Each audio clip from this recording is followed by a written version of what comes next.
마틴 로이드 존스 목사님의 성령 세례 제6장 기쁨, 사랑, 그리고 이해에 대하여 함께 살펴보겠습니다. 기쁨, 사랑, 그리고 이해란 말은 성령 세례를 받을 때에 일반적으로 기쁨이 주어지고 하나님의 사랑에 대한 놀라운 깨달음과 삶이 나타나고 또한 하나님에 대한 초자연적인 지식을 얻게 되는 이해를 가지게 된다 하는 것에 대한 설명이 됩니다. 읽어가겠습니다. 우리는 그리스도인이 성령 세례를 받을 때에 그들이 이전에 결코 알지 못했던 하나님의 권능과 존재에 대한 의식을 갖게 되며 또한 이것이 우리가 확신할 수 있는 가장 위대한 형태라는 것도 살펴보았습니다. 우리 그리스도인들은 논리적인 변호인이라기보다도 오히려 우리는 증인입니다. 이 증거가 확신 없이는 효과적이지 못할 것입니다. 거듭 말씀드리지만 성경의 가르침과 교회의 역사를 살펴보면 성령 세례는 어떤 사람들에게만 한정된 것이 아니라는 것을 강조하고 싶습니다.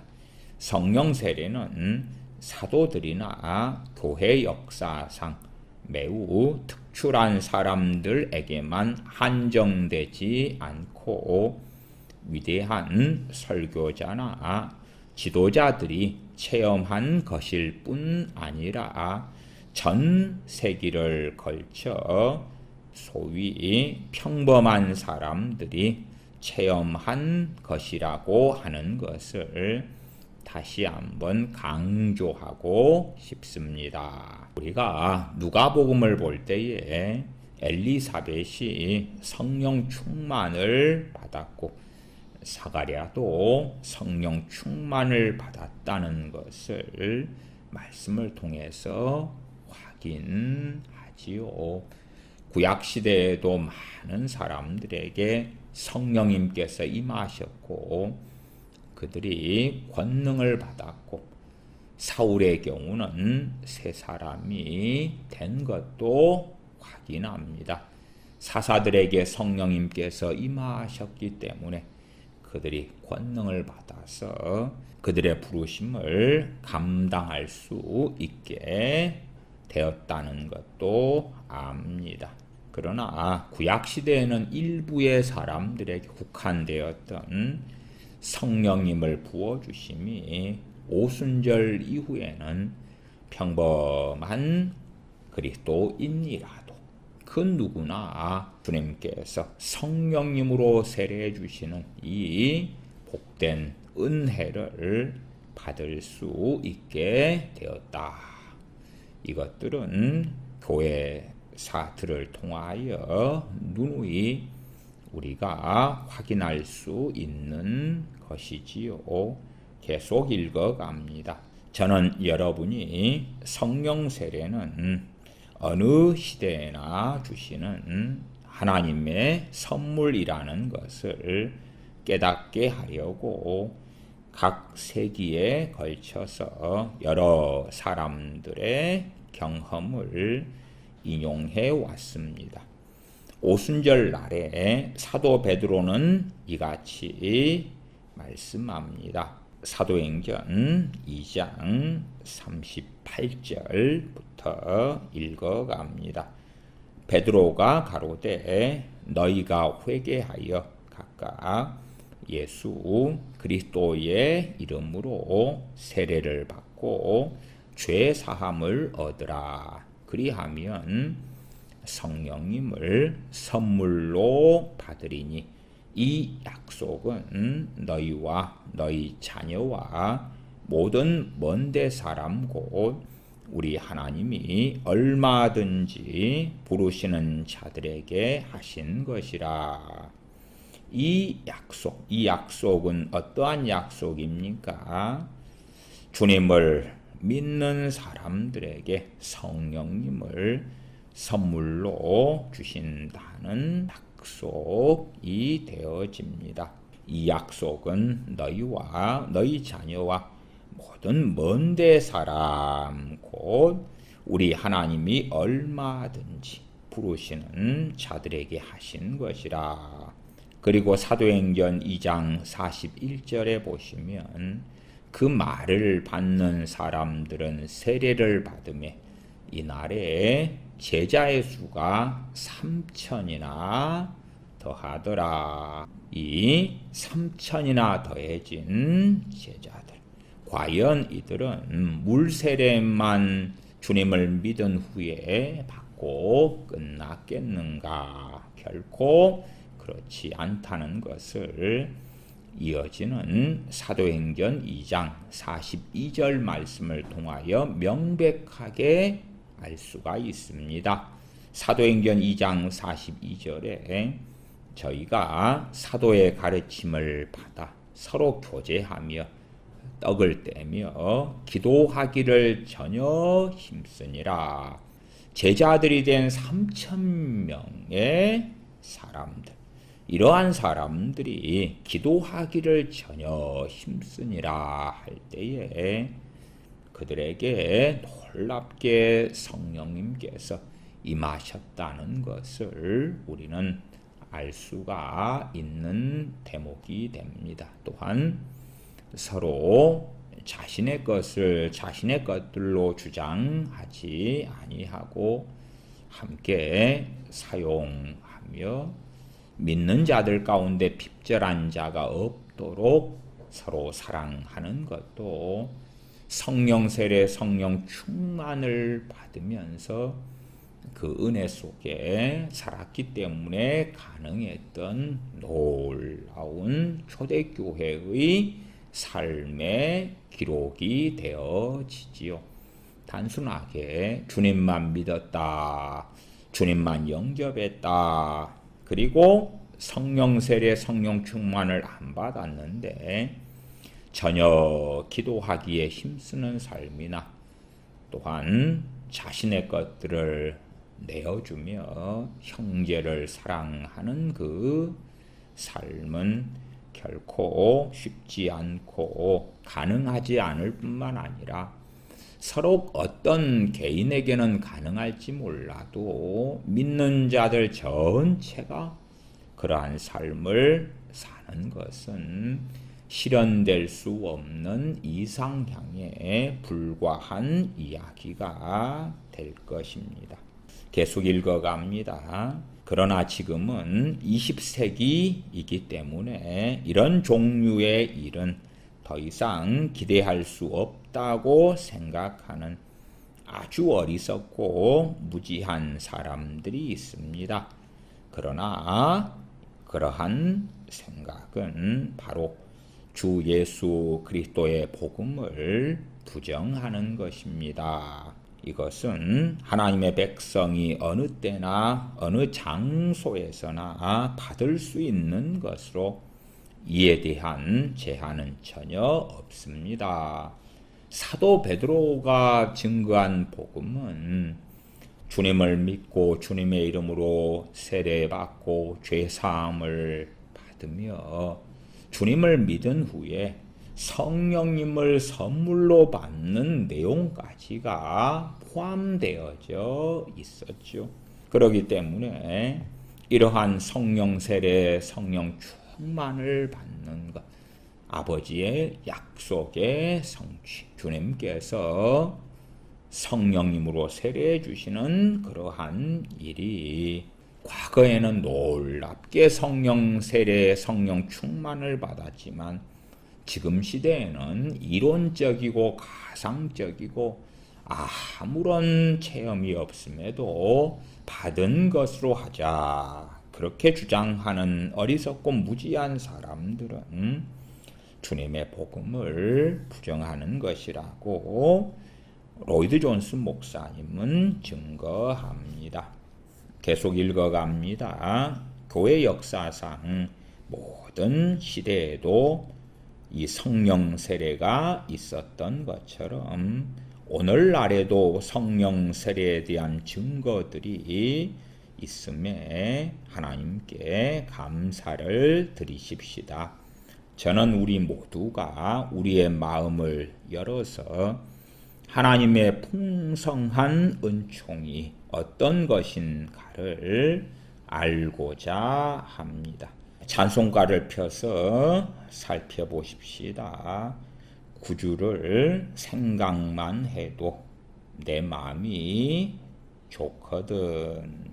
구주를 생각만 해도 내 마음이 좋거든. 주 얼굴 배울 때야 얼마나 좋으랴.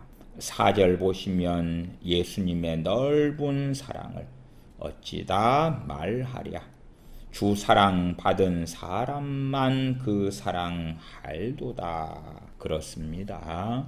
이러한 주님의 사랑 또한 주님만 생각해도 마음이 즐겁고 기쁘다는 것을 진실하게 말할 수 없거나 노래하지 못하는 그리스도인들은 무언가가 잘못되어 있는 것입니다.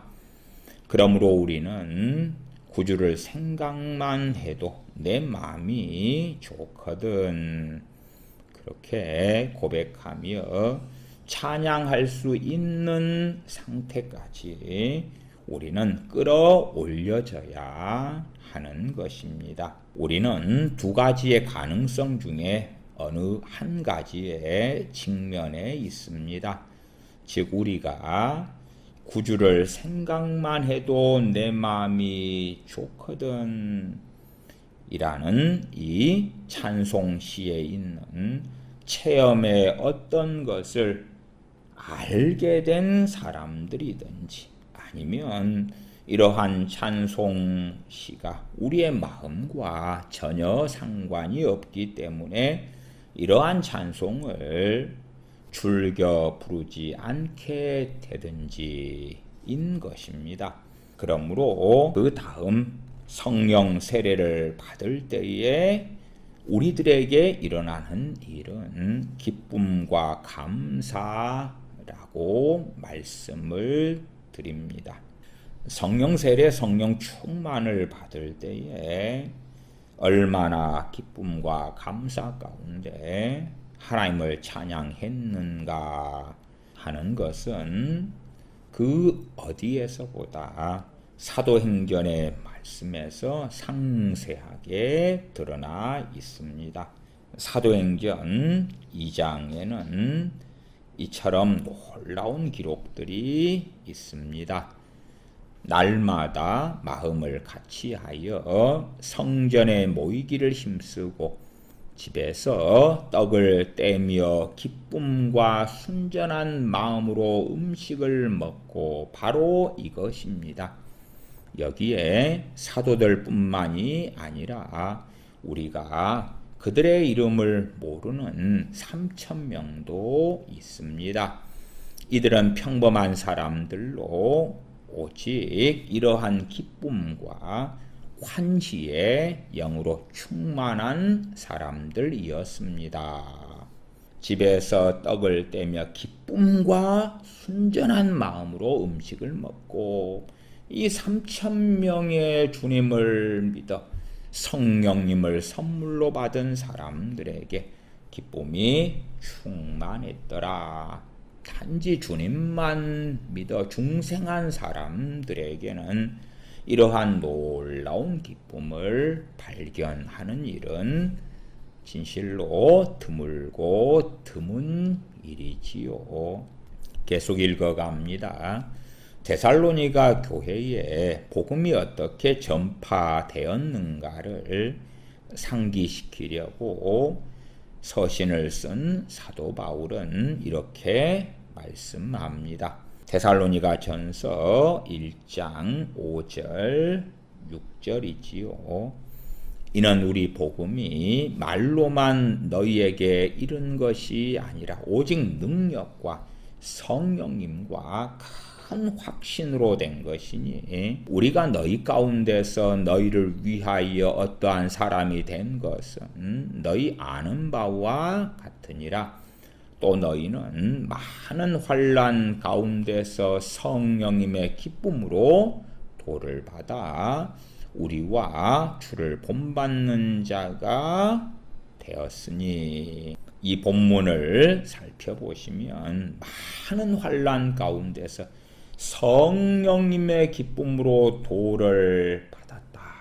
진실로 데살로니가 교인들은 주님을 믿고 그들에게 성령님께서 임하심으로 그들 안에는 환난 가운데서도 주님 앞에 살아갈 성령님의 기쁨이 있었다는 걸 알 수가 있고, 데살로니가 전서 1장 5절도 우리의 복음이 말로만 너희에게 이른 것이 아니라 오직 능력과 성령님과 큰 확신으로 된 것이니, 능력과 성령님과 큰 확신에 대한 말씀을 우리가 생각해 볼 때에 데살로니가 교인들이 주님을 믿었을 뿐만 아니라 그들의 중생과 더불어 그들은 성령 세례, 성령 충만을 받았기 때문에 능력과 성령님과 큰 확신으로 주님 앞에서 환난 가운데 살았다는 것을 확인하게 됩니다. 계속 읽어갑니다. 여러분도 아시다시피 데살로니가 교인들이 그리스도인이 되었을 때에 그들은 그들의 친척, 친구들 그리고 일반 사회에서 가장 끔찍한 핍박을 받았습니다.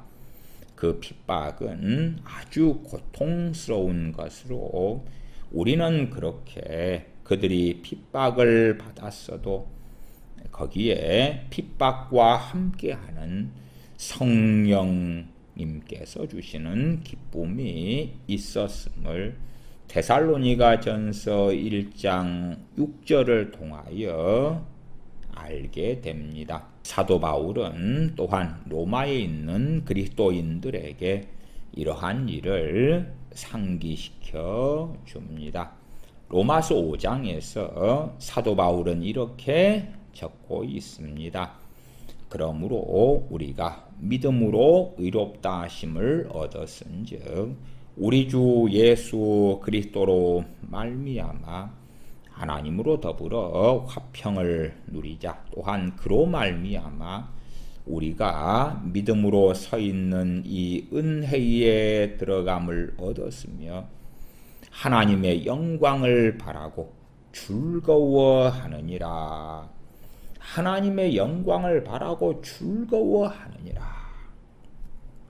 단순하게 주님을 믿는 사람들이 즐거워한다, 하나님의 영광을 바란다 하는 것이 아니라 성령님께서 그들 안에 충만히 역사하시기 때문에 그들을 도우셔서 하나님의 영광을 아는 빛을 그들의 마음에 비춰주시기 때문에 하나님의 영광을 바라게 되고, 또한 그들 안에 주 예수 그리스도로 인한 은혜와 대속과 구원과 즐거움을 부어주시기 때문에 로마교회 교인들은 즐거워하였던 것입니다. 그래서 우리는 환난 중에도 기뻐합니다.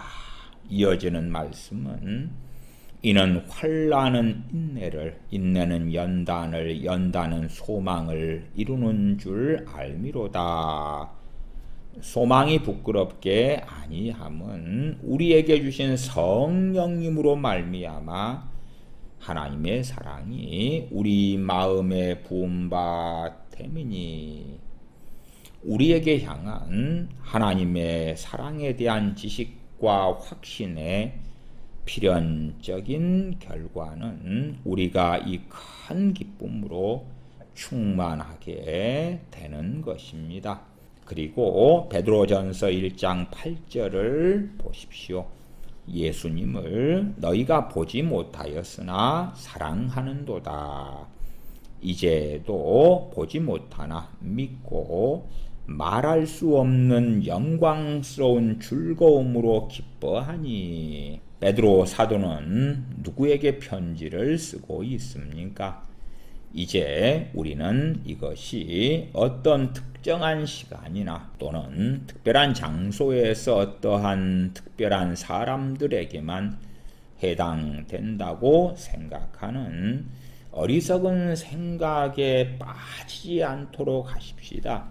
베드로 사도가 쓴 베드로 전서는 본도, 갈라디아, 갑바도기아, 아시아와 비두니아에 흩어진 나그네들에게 보내어진 것입니다. 그들은 평범한 사람들이었습니다. 그러나 베드로 사도는 그들에 대해 이렇게 말하는 것을 주저하지 않았습니다. 너희가 예수님을 보지 못하였으나 사랑하는도다. 이제도 보지 못하나 믿고 말할 수 없는 영광스러운 즐거움으로 기뻐하니. 그것은 실로 너무 놀라운 것이어서 그들은 그것을 표현할 수밖에 없었습니다. 우리가 베드로전서 1장을 통하여 확인할 수 있는 것은 당시에 주님을 믿은 유대인들이든 이방인들이든지 간에 그들에게 진실로 보편적인 것이 성령 세례, 성령 충만을 받는 일이었구나. 그래서 흩어진 나그네들, 이방인 지역에 흩어져 있는 주님을 믿는 이방인들, 또한 이방인 지역에 살고 있으나 주님을 믿는 유대인들, 그들이 무엇을 누리고 어떠한 은혜 속에 살았다고 증거합니까? 말할 수 없는 영광스러운 즐거움으로 기뻐하니. 결코 이것은 현 시대 교회의 대부분의 그리스도인들하고는 상관없는 말씀이 됩니다. 대부분의 그리스도인들은 주님을 믿어 구원을 받았지만 그들 안에는 낙심과 좌절과 두려움과 염려와 불안과 괴로움과 미움과 증오가 많다는 것을 우리는 인정하지 않을 수 없습니다. 주님을 믿는 이들 가운데 유감스럽게도 소수만 베드로전서 1장 8절에 말씀하는 예수님을 너희가 보지 못하였으나 사랑하는도다. 이제도 보지 못하나 믿고 말할 수 없는 영광스러운 즐거움으로 기뻐하니. 에 해당하는 그 은혜 속에 살고 있을 뿐이다. 그러나 베드로 사도가 베드로 전서를 쓰고 그 베드로 전서를 받는 본도, 갈라디아, 갑바도기아, 아시아와 비두니아에 흩어져 살고 있는 나그네된 그리스도인들의 대다수, 그 누구들에게나 사도 베드로가 증거한 말할 수 없는 영광스러운 즐거움으로 기뻐하는 것이 그들에게는 있었다. 왜요?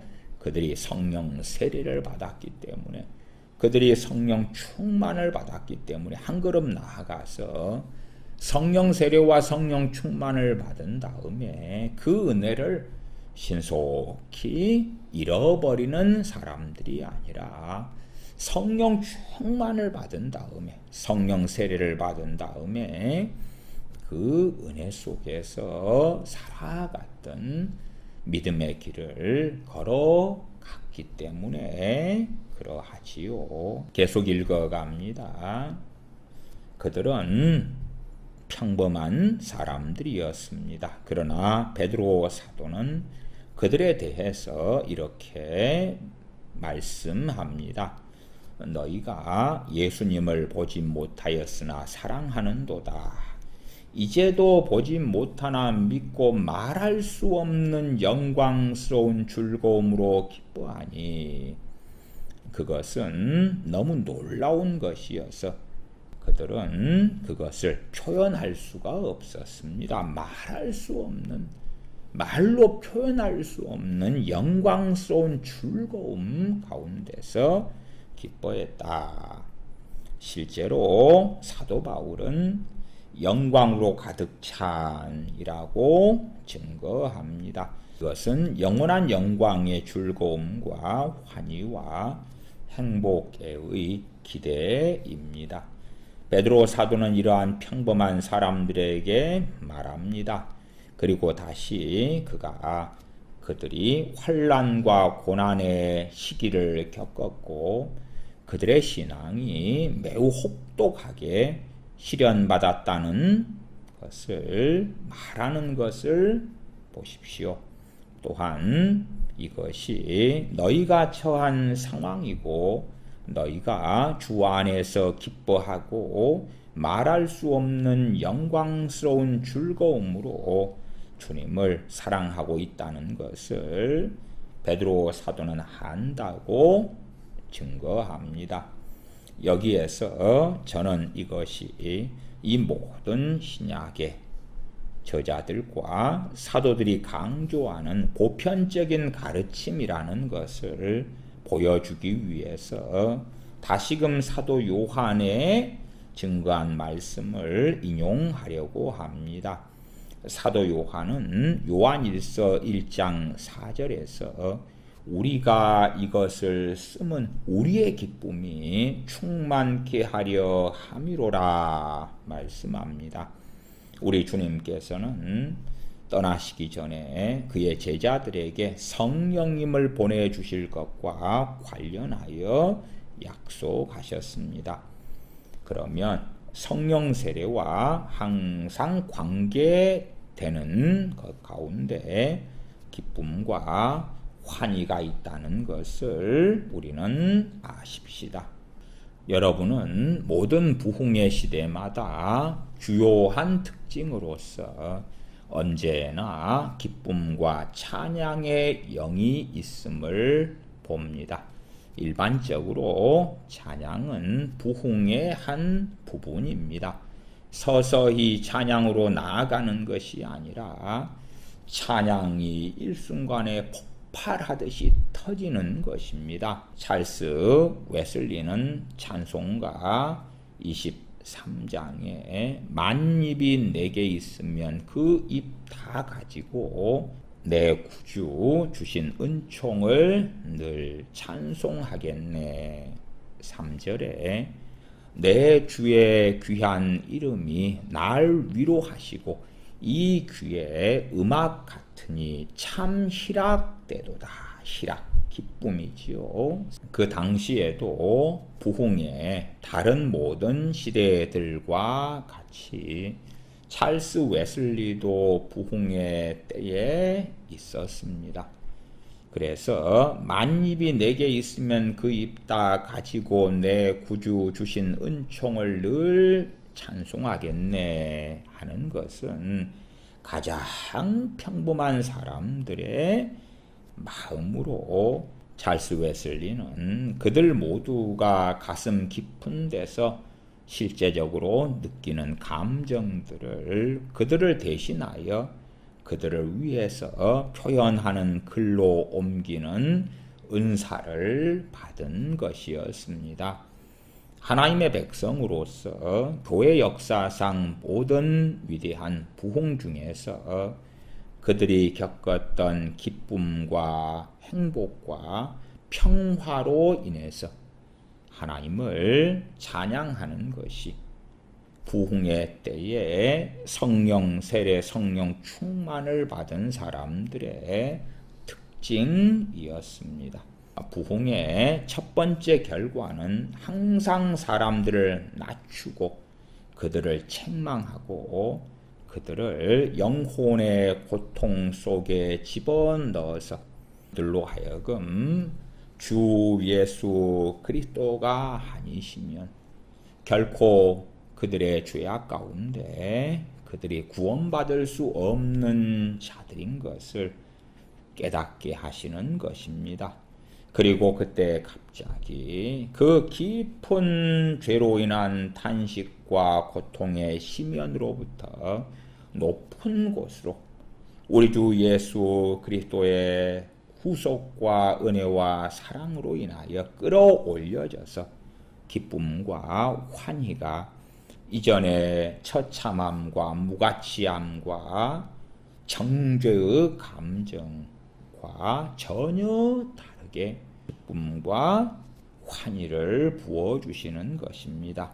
사람들이 성령 세례를 받을 때에 발생하는 것은 사도행전에서 보듯이 그들이 할 수 있는 한 함께 있고 싶어 한다는 것입니다. 성도의 교제지요. 형제를 사랑하기 때문에 그리하여 그들은 날마다 계속하여 꾸준히 이런 일들에 대해서 형제들과 교제하고 노래하고 하나님을 찬양했습니다.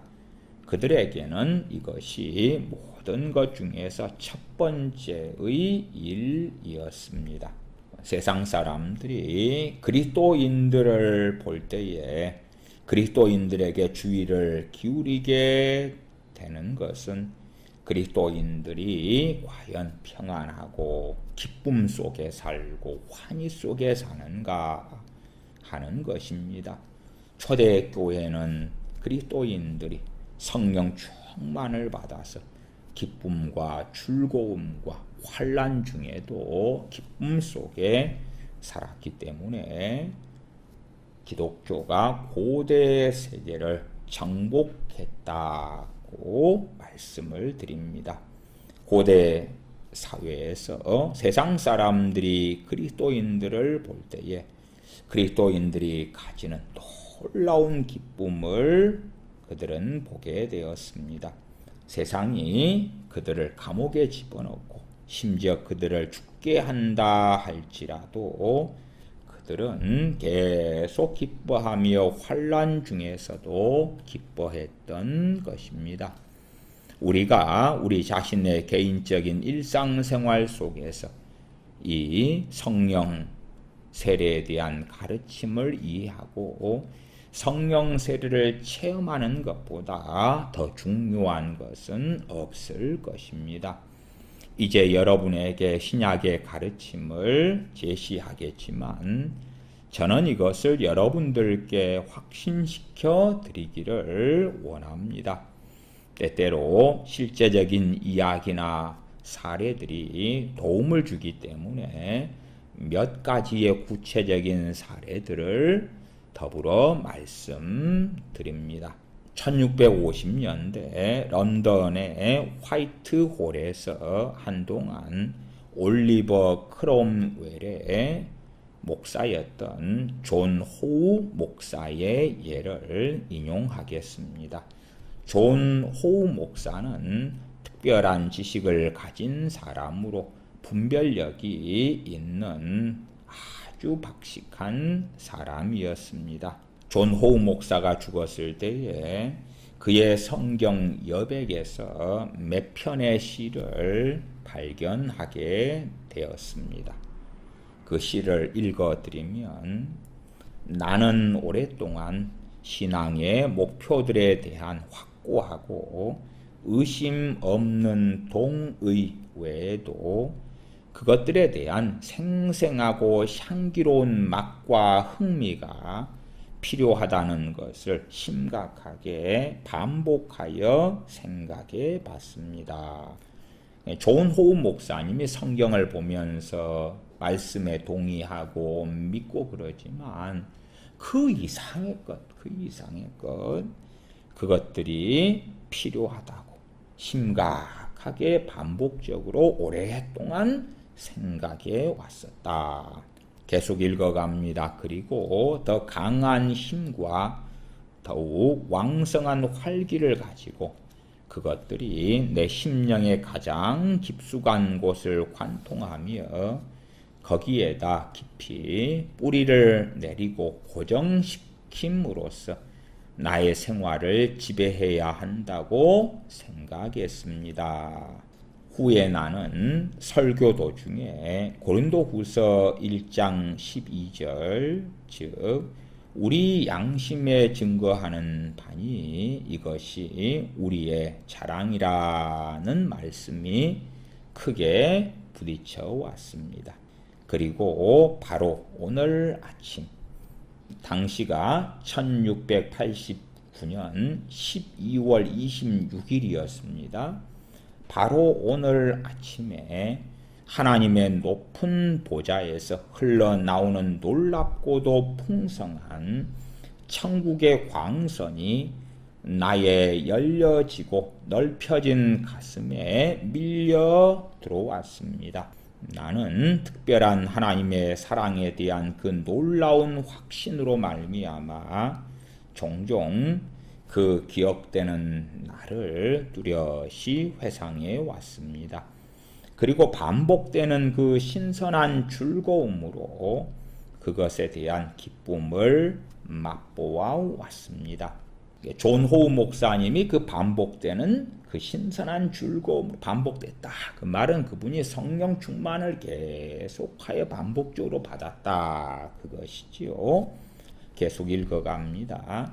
그러나 같은 종류의 것을 1704년 10월 22일에 하나님의 감탄할 만한 관대하심과 성령님의 가장 기뻐하시는 위로의 감화를 통해서 민감하게 느꼈습니다. 그 앞의 체험은 1689년 12월 26일이고 이때는 1704년 그러니까 15년 뒤가 되지요. 계속 읽습니다. 이것은 같은 것에 대한 또 다른 체험. 먼저는 1689년이었고 이제는 1704년에 체험한 것으로 내 사고에서 할 수 있는 말들을 능가하는 것으로 그때 나는 마음에서 용솟음치는 말할 수 없는 기쁨을 체험했습니다. 하나님께서 사람들의 심령 가운데 풍부하신 하나님의 사랑을 부어주신 기쁨으로 인하여 내 눈에서는 눈물이 쏟아져 나왔습니다. 그리고 바로 이런 목적을 위해 내 심령도 그처럼 두드러지게 그의 복된 성령님으로 채워지게 되었습니다. 이제 또 다른 도움을 주는 사례를 들어보겠습니다. 이번에는 같은 세기에 스코틀랜드 사람인 윌리엄 구트리의 진술입니다. 그는 전형적인 스코틀랜드 사람으로 대단히 명석했으며 또한 신학자였습니다. 되도록이면 마틴 로이존스 목사님은 감정적인 사람들의 성령 세례를 받았을 때에 일어난 일들, 그들이 느낀 것들을 다루기보다도 명석한 사람들, 학식이 있는 사람들, 신학자들, 그러한 지적인 사람들이 성령 세례를 받았을 때에 일어난 일들을 중심으로 예제를 들고 있습니다. 윌리엄 구트리의 이야기를 들어보십시다. 그것은 그 심령에 하나님의 사랑을 부어주시는 하나님의 영광스럽고 거룩한 일이었습니다. 그러나 그것을 사람이 들을 수 있는 소리로 표현해 본다면 참으로 사랑하는 자여에 해당하는 생명과 빛과 사랑과 자유가 되시는 하나님으로부터 영혼을 충만케 하시는 영광스러운 광선이었습니다.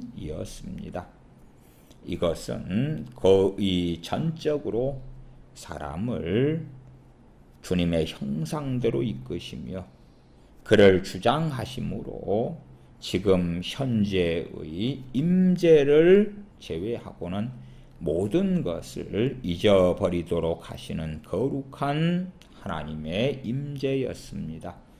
성령님의 이 같은 임재는 얼마나 영광스럽습니까?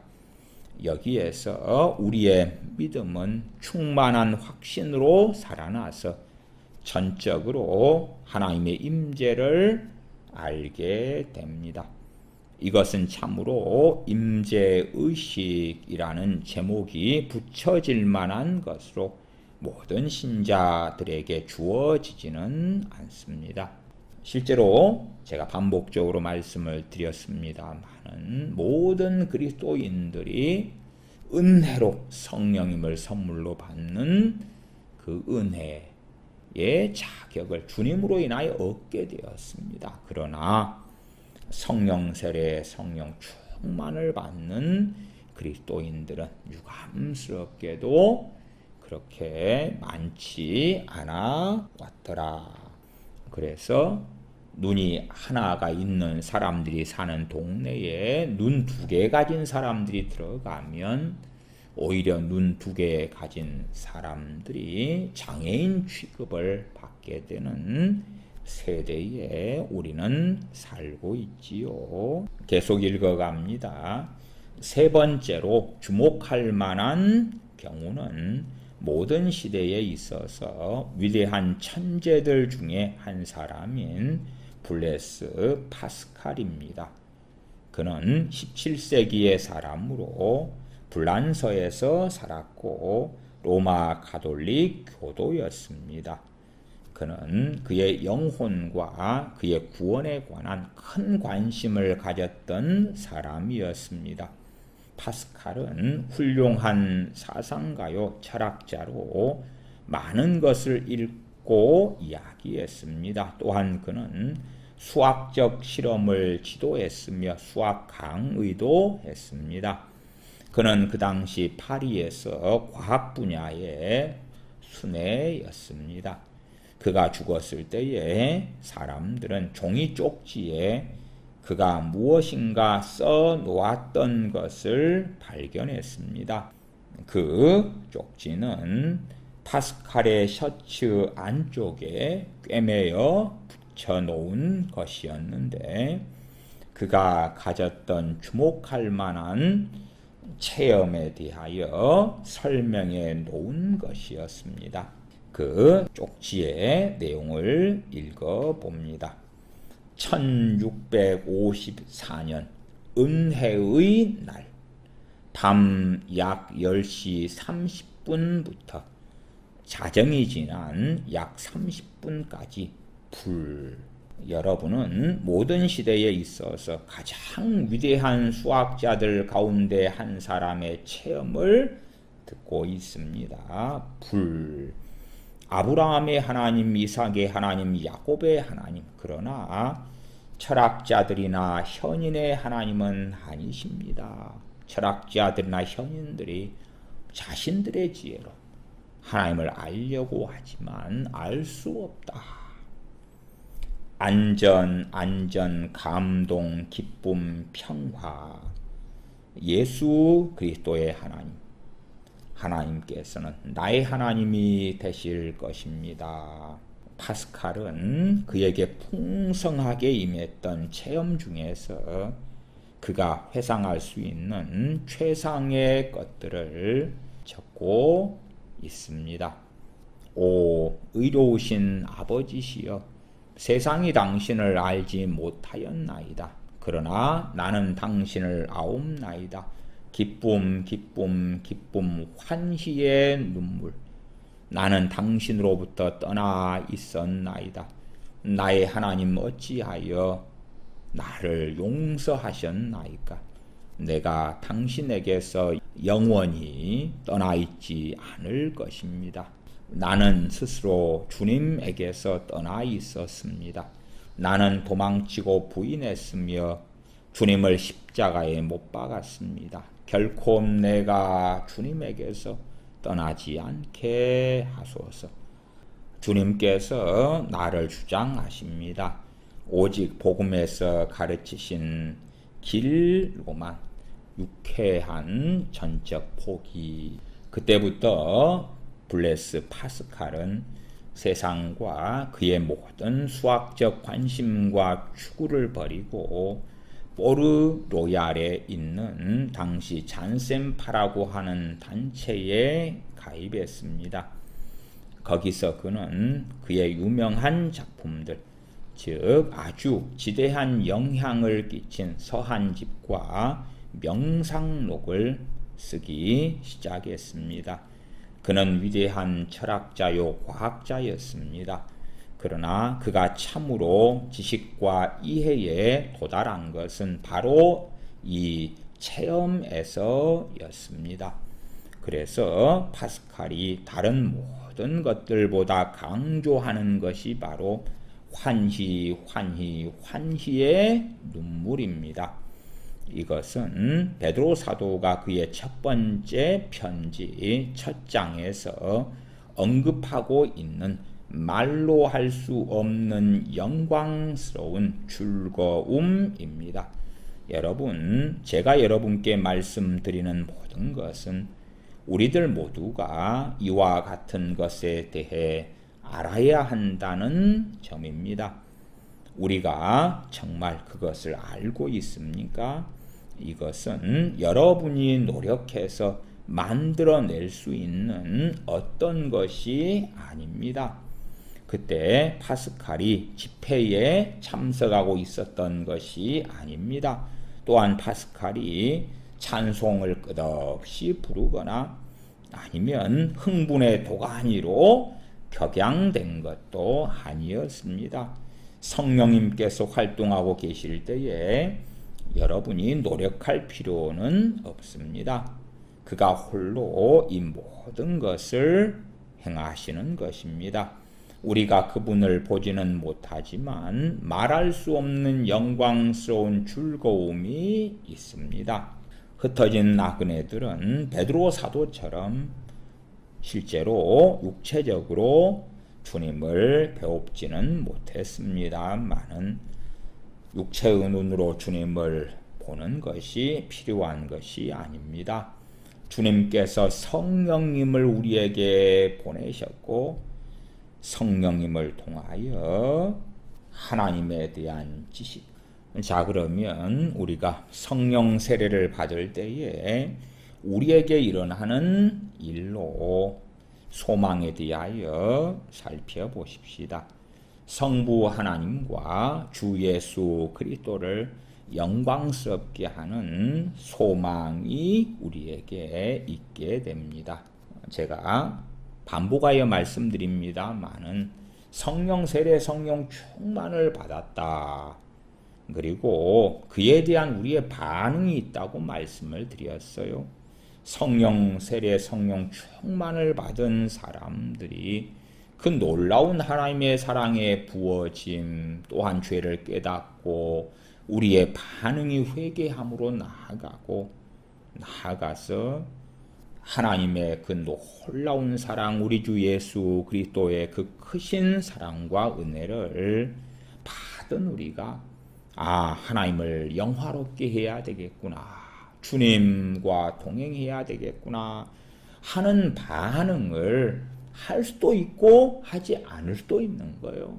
그 반응을 하지 않을 때에 우리는 성령님을 소멸하는 그 길 속에 들어가고 성령 충만을 받았다가 성령 충만을 잃어버리게 되지요.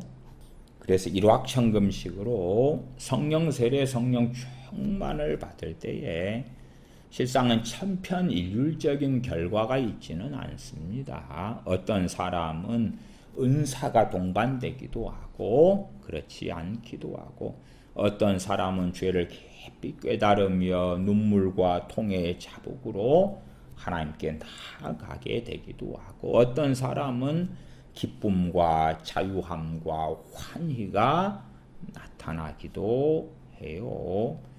그러하지 성령 세례를 받을 때에 사도행전에서 기록된 모든 성령 세례를 받을 때에 일어났던 일들이 동시에 한 사람이 다 경험할 수 있는 일은 아니라는 것까지는 압시다.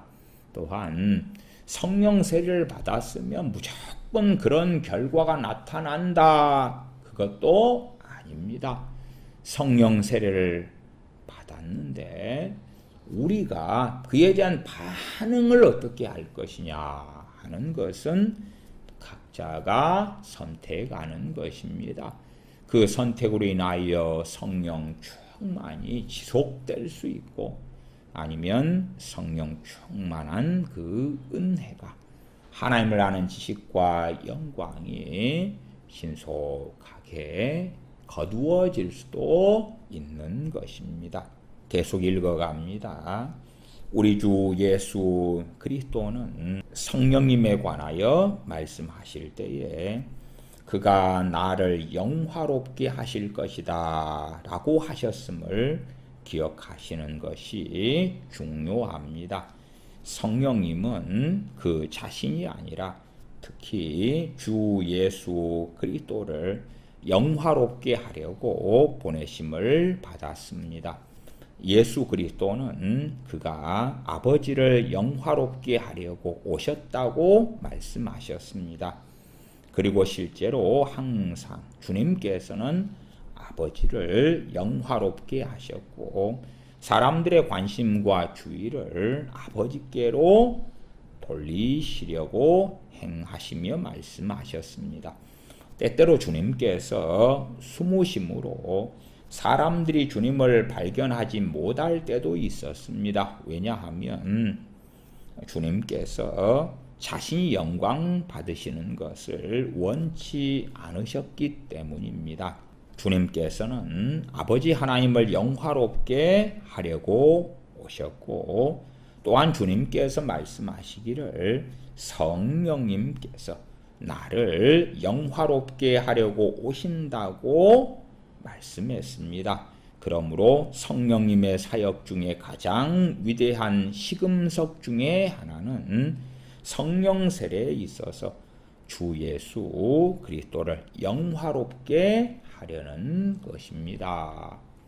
어떤 사람이 성령 세례를 받았다 그래서 주님을 영화롭게 하는 것이 아니라 성령님 안녕하세요 성령님께 기도하고 성령님을 찬양하고 이런 식으로 갔다면 그가 미혹의 영을 받았을 수도 있다 하는 것도 의심해 보아야 합니다. 왜냐하면 그것은 성령님의 이끄심, 인도하심이 결코 될 수 없기 때문에 그렇습니다.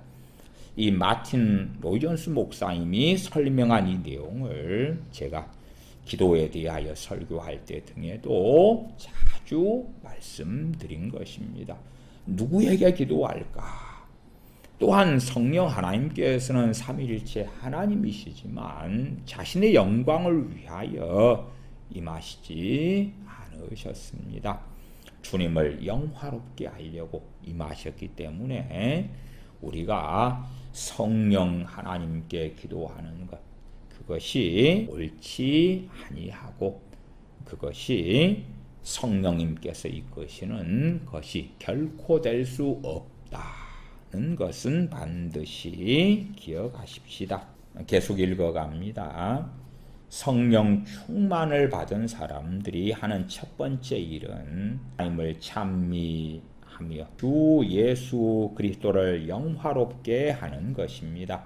그러므로 성령 충만을 받은 사람들은 하나님의 큰 일을 말하기 시작합니다. 거듭 말씀드리지만 이것은 분명히 필연적인 어떤 것입니다. 즉 하나님을 찬미하며 모든 사람들로 더불어 사이좋게 지내는 것입니다.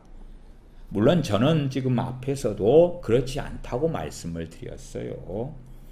성령 충만을 주셨을 때에 각 사람들이 어떻게 반응하는가 하는 것이에요. 불이 떨어졌는데 그 불을 받은 사람들의 반응은 각자가 다른 것입니다. 물론 성령 충만을 받은 사람들이 걷는 정로가 하나님을 찬양하며 하나님을 가까이하며 형제를 사랑하며 그러한 길로 걸어가야 마땅한 것입니다. 그러나 성령 충만을 받았지만 오히려 육체의 일 가운데 나아가고 세상을 더 사랑하고 하나님을 찬양하기보다도 성령 충만을 통하여 주신 평안과 기쁨과 감사와 즐거움, 자유함, 구원의 감격 그런 것을 단지 즐기기만 하면서 시간을 보내 버리는 사람들도 저는 보아왔습니다. 그래서 성령 충만을 받았다고 해도 필연적인 결과가 나타나는 건 아니다. 계속 읽어갑니다. 사도행전 2장 46절에서 47절 날마다 마음을 같이하여 성전에 모이기를 힘쓰고 집에서 떡을 떼며 기쁨과 순전한 마음으로 음식을 먹고 하나님을 찬미하여 또 온 백성에게 칭송을 받으니 주께서 구원받는 사람을 날마다 더하게 하시니라. 이는 사람이 성령 충만할 때 행하는 것입니다.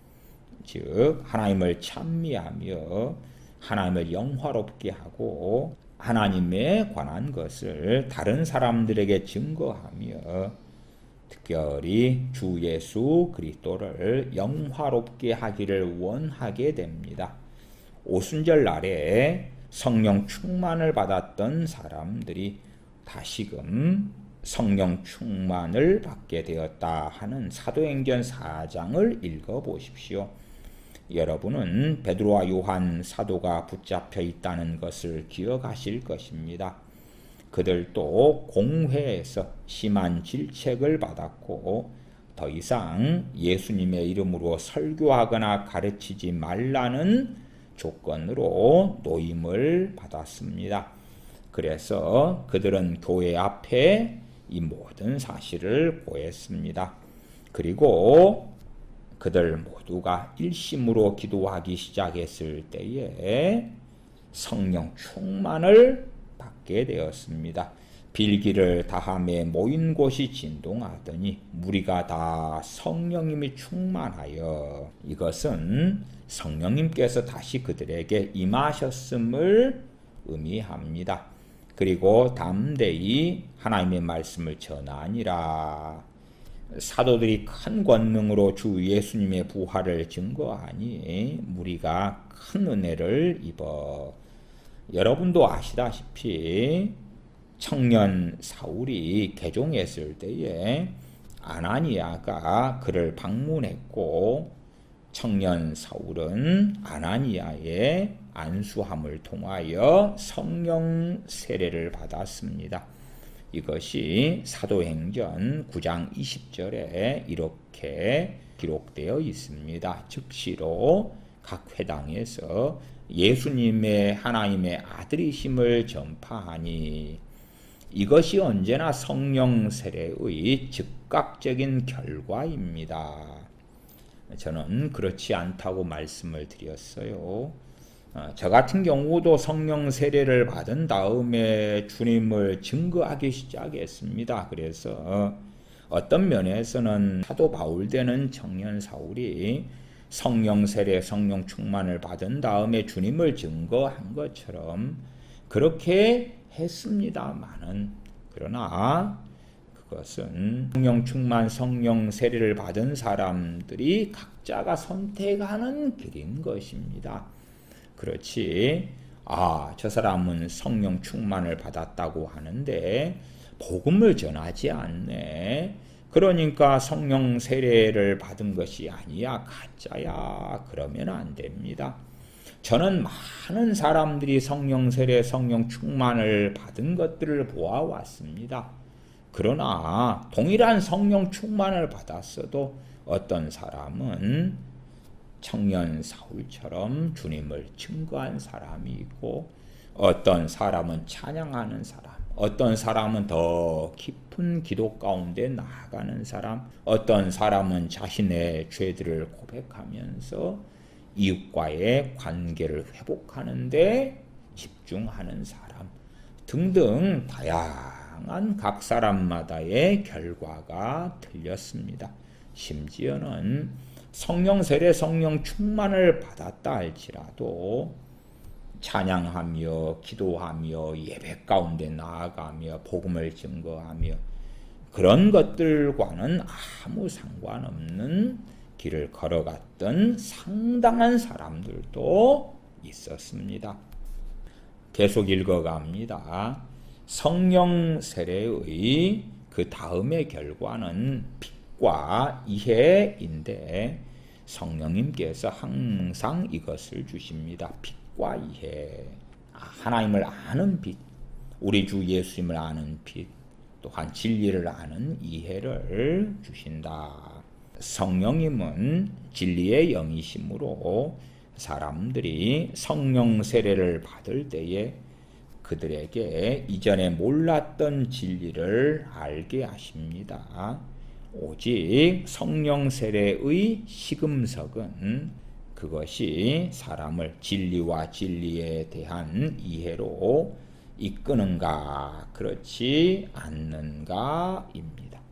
물론 성령 세례, 성령 충만을 받을 때에 진리를 알게 하시는 성령님의 역사하심이 동반되는 건 사실입니다. 그러나 그 진리가 성경도 모르는 초신자인데 성경을 아는 가운데로 이끄시는 건 아니에요. 성령 충만을 받을 때에 우리 주 예수 그리스도의 복음이, 주님께서 2000년 전에 이 땅에 오셨고 죄인인 나를 위하여 십자가를 지셨다는 그 진리가 확실하다는 것을 깨닫고 알게 해주십니다. 그러나 그 이상의 것들은 각 사람의 믿음과 신앙의 연륜, 말씀을 얼마나 알며 주님을 사모하는가 등등에 따라서 천차만별로 일어납니다. 계속 읽어갑니다. 성령 세례는 어떤 다른 것보다 더 큰 빛과 지식과 교훈을 주며 우리가 증인이 되도록 그렇게 하십니다. 주님을 많이 아는 사람들, 영적으로 장성한 사람들, 하나님의 말씀을 잘 아는 사람들이 성령 세례, 성령 충만을 받을 때는 마틴 로이존스 목사님의 설명이 맞습니다. 그러나 이제 감 믿은 초신자들이 성령 세례, 성령 충만을 받을 때는 이 설명하고는 다소 다릅니다. 계속 읽어갑니다. 이미 제가 존 플라벨의 체험을 인용했었는데, 존 플라벨은 여행시에 우물가에 앉아서 그 놀라운 체험을 하였던 것입니다. 존 플라벨은 유명한 청교도입니다. 수년 후 그는 그가 읽은 모든 책과 그것에 대해 즐겨 이야기했던 것보다도 성령 세례에 의해서 더욱더 하늘나라의 생활을 잘 이해하게 되었다고 고백했습니다. 존 플라벨에 대한 전기에 그렇게 증거되어 있다 그 말이에요. 그러나 마틴 로이존스 목사님은 존 플라벨이라는 위대한 청교도가 어느 때에 성령 충만을 받았는데 그가 경험한 것을 어떤 면에서 교리화시켜서 성령 세례, 성령 충만을 받으면 존 플라벨과 같은 그 동일한 하나님을 아는 지식과 교훈과 이해를 얻게 된다 등등으로 설명하는 문제가 있습니다. 존 플라벨은 계속 읽어갑니다. 존 플라벨은 독서가였고 깊이 사고하는 사람이었지만 그는 성령 충만의 체험에서 그의 전 생애에서 얻었던 것보다 더 많은 지식을 얻게 되었습니다.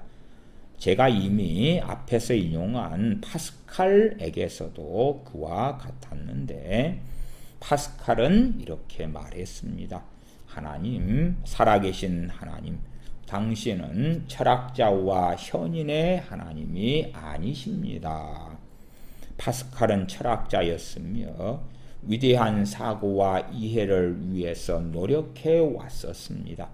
그러나 파스칼에게 갑자기 있었던 2시간 동안의 조명, 그는 거기에서 아주 많은 것을 배웠습니다. 파스칼은 그의 남은 여생을 사람들을 가르치면서 보내야겠다고 생각하고서 서한집과 팡세를 썼습니다.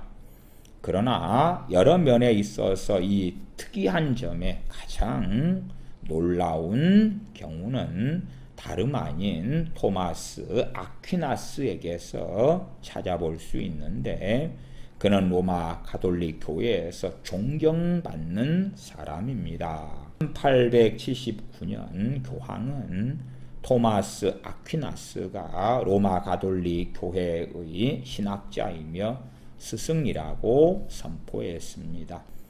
토마스 아퀴나스는 수세기 동안 그렇게 간주되어 왔습니다.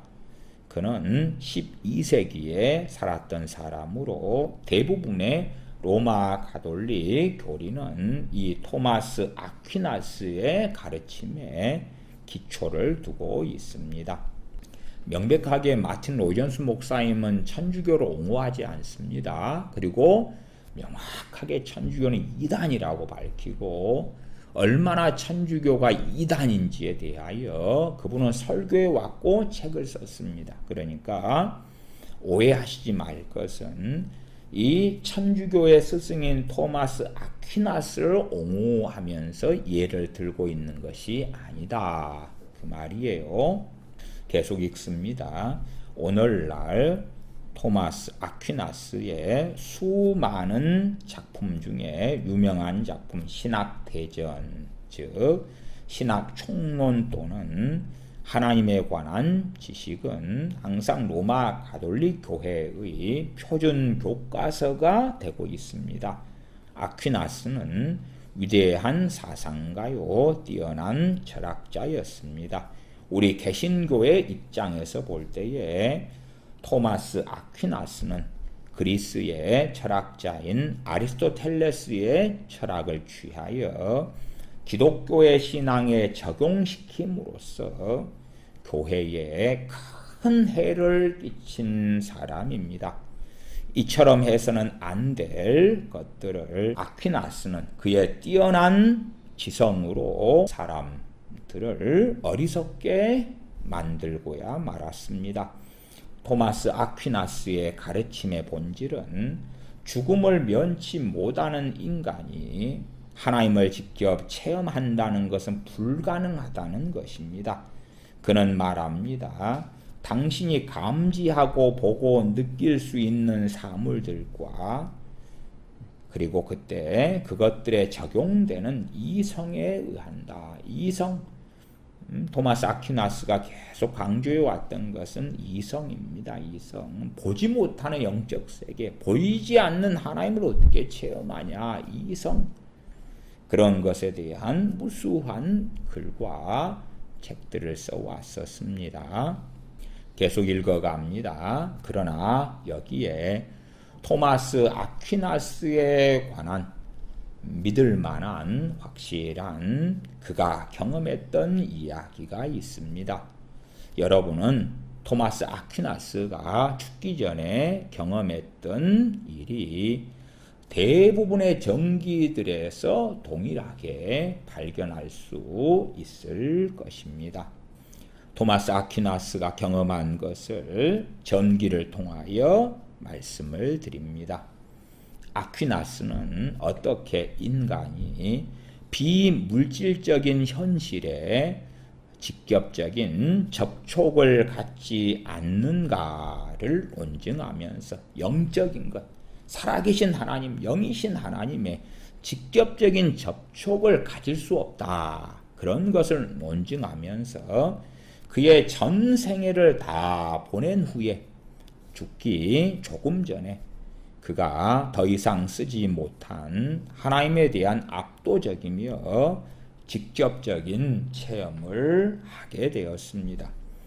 그는 위대한 작품인 신학대전을 완성하라는 그의 친구의 독촉을 받았을 때, 로이드 존스 목사님이 신학대전이 위대한 작품이다 말한 게 아니고 전기에, 토마스 아퀴나스에 대한 전기에서 신학대전에 대하여 위대한 작품이다, 그렇게 써져 있는 걸 인용하는 것입니다.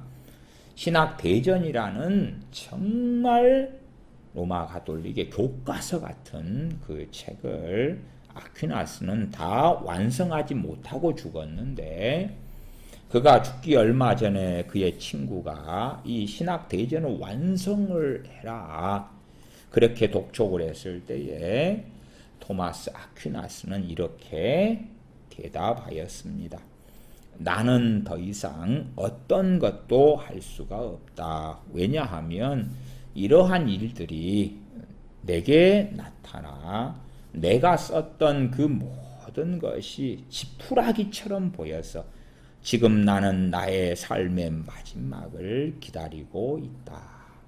자신이 썼던 신학대전이나 인류사에서 와 위대한 사상이고 위대한 가르침이고, 천주교에서 토마스 아퀴나스의 책들이 교과서로 사용되는데 하나님께서 그로 하여금 하나님에 대한 압도적이고 직접적인 체험을 하게 하심으로 자신이 했던 그 모든 것들이 지푸라기에 불과하다는 것을 그는 알게 되고 죽음을 기다렸다. 그렇게 전기들의 공통적으로 나와 있다는 것입니다.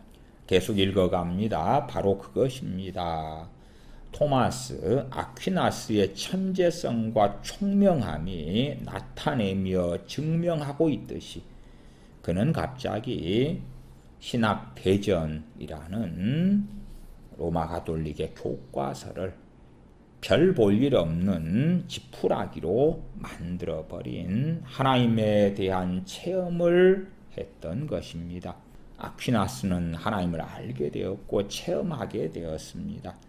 하나님께서 성령님을 부어주셔서 아퀴나스에게 하나님을 알게 해주셨던 것입니다. 그래서 아퀴나스는 더 이상 글을 쓰지 않았습니다.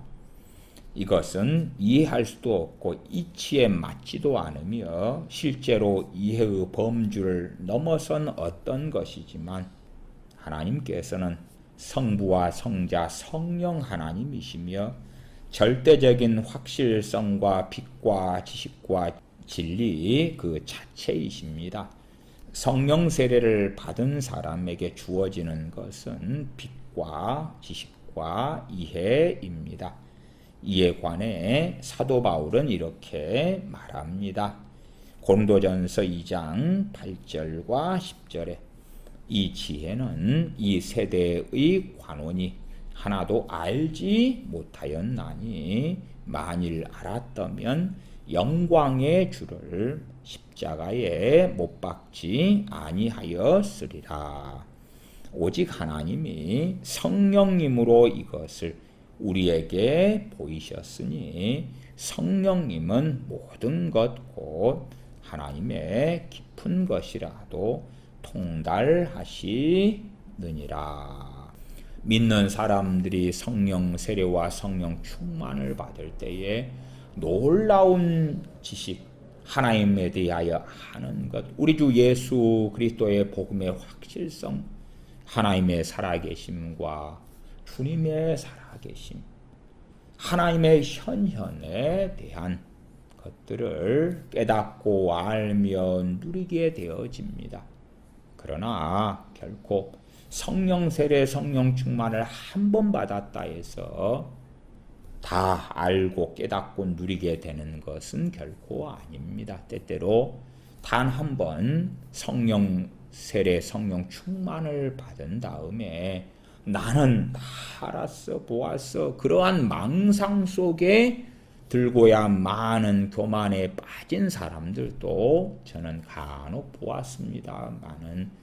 그러나 성령 충만을 받고 또 받고 또 받고 또 받고 그러한 삶을 산다면 그 사람은 더 겸손해지고 더 겸손해지고 더 겸손해질 수밖에 없는 것입니다. 왜냐하면 처음 성령 세례 성령 충만을 받았을 때 하나님을 내가 알았노라 그랬으나 그 다음 성령 충만을 받고 나니까 자신이 맨 처음 성령 충만을 받았을 때하고는 더 깊이 하나님을 아는 영광을 얻게 되기도 하기 때문에 그렇습니다. 내가 성령 충만을 받았어요. 그때 성령 은사도 받았어요. 그래서 마치 세상을 다 가진 것처럼 착각하는 어리석은 사람도 있습니다. 많은 2번, 3번, 4번, 10번, 20번 그렇게 성령 충만을 받다 보면 더 깊은 성령의 은사들, 더 다양한, 더 기름 부으심이 강한 성령의 은사들이 나타나면서 빙산의 일각이었구나. 내가 보았다, 잡았다, 깨달았다 하는 것이 겨우 출발선에 섰던 것에 불과하구나. 그런 것을 알게 될 것입니다. 그래서 이러한 말씀들을 로이존스 목사님의 설명에 추가로 제가 말씀을 드리기도 합니다. 기도하겠습니다. 아버지 하나님, 아버지의 약속을 모든 주님을 믿는 사람들에게 주심에 감사를 드립니다. 우리의 공로나 우리의 경건이나 신앙 생활로 믿는 자들에게 성령 세례와 성령 충만을 주시는 것이 아니라 우리 주 예수 그리스도를 믿는 믿음으로 구원받는 것처럼 주님을 믿는 믿음 또한 아버지의 약속을 믿는 믿음을 통하여 사모하는 사람들에게 전능하신 아버지께서 주권적으로 성령 세례와 성령 충만을 부어주심에 감사와 찬양을 드립니다. 무엇보다도 성령님을 부어주심은 선물이기 때문에 그 은혜와 사랑에 감사를 드리지 아니할 수 없습니다. 그러나 저희가 어리석은 이들이 되어져서 성령 충만 없이 주님 앞에 살려고 하지 않게 도와주시옵소서. 주님을 믿는 사람들이 무엇보다도 주님의 이름으로 아버지께 구해야 하는 것, 간절히 사모해야 하는 것, 그것이 성령님의 부어주심인 줄을 저희가 깨닫고 알아서 우리 어리석은 지혜, 어리석은 생각, 어리석은 분별로 사는 그리스도인의 삶이 아니라 성령님의 부어주심을 받아 성령 충만한 가운데 주님과 동행하는 삶을 살아가는 저희가 되게 하여 주시옵소서. 우리 주 예수님의 이름으로 기도하옵나이다. 아멘.